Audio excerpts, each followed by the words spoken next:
बीच एक बड़ी जानकारी की ओर रुख कर लेते हैं। सबसे बड़ी जानकारी, अयोध्या में जो बैठक चल रही थी राम मंदिर ट्रस्ट की, वो खत्म हो गई है। अयोध्या में राम मंदिर ट्रस्ट की बैठक खत्म हो गई। ट्रस्ट की बैठक में कई अहम निर्णय लिए गए। अनिल मिश्रा का इस्तीफा मंजूर किया गया है। कृष्ण मोहन को ट्रस्ट की जिम्मेदारी सौंपी गई। दरअसल राम मंदिर में चोरी का जो विवाद अभी तक चल रहा था, उस पर आज एक बड़ी बैठक हुई है। ट्रस्ट की बैठक में चंपत राय का इस्तीफा मंजूर कर लिया गया। अनिल मिश्रा का भी इस्तीफा मंजूर किया गया है।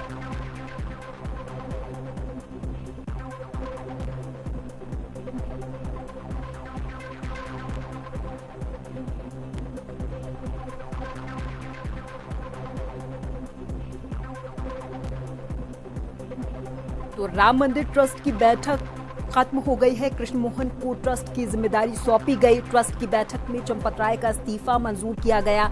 अनिल मिश्रा का भी इस्तीफा मंजूर किया गया है।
की ओर से एसआईटी का गठन भी किया गया और कई तरीके की जांचें भी शामिल की गई।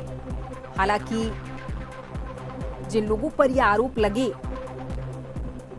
घपलेबाजी, धोखेबाजी की ये जो आरोप जिन लोगों पर लगे, उनके घर से काफी मात्रा में कैश बरामद हुआ है।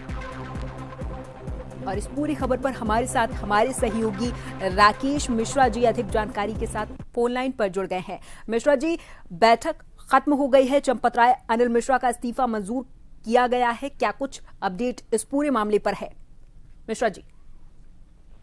जी बिल्कुल, आज 3 घंटे की जो बैठक का दौर चला, उसमें बड़ी खबरें निकल के सामने आई कि चंपत राय और अनिल मिश्रा का इस्तीफा मंजूर कर लिया गया है।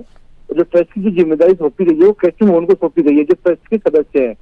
कृष्ण मोहन IAS अधिकारी भी रहे हैं। अब जो अभी ट्रस्ट की जो बैठक है, उसके बाद प्रेस कॉन्फ्रेंस की जा रही है। उसमें जो 3 घंटे जो चर्चा की, उसकी जानकारी दी जा रही है। जबकि इसमें जो कुछ माना जा रहा है कि कुछ सदस्य संपत के इस्तीफे का विरोध कर रहे थे कि इनको जो इस्तीफा दिया है उनको नहीं देना चाहिए, लेकिन सभी सहमति के बाद में उनका इस्तीफा, अनिल मिश्रा का और चंपत राय का इस्तीफा मंजूर कर लिया गया। जी प्रियंका। ठीक है, बहुत बहुत धन्यवाद राकेश जी, तमाम जानकारी के लिए। आप हमारे साथ जुड़े और तमाम जानकारी आपने हमारे दर्शकों तक पहुंचाई। करीब 3 घंटे ये बैठक चली है और इसमें कृष्ण मोहन को ट्रस्ट की जिम्मेदारी सौंपी गई है।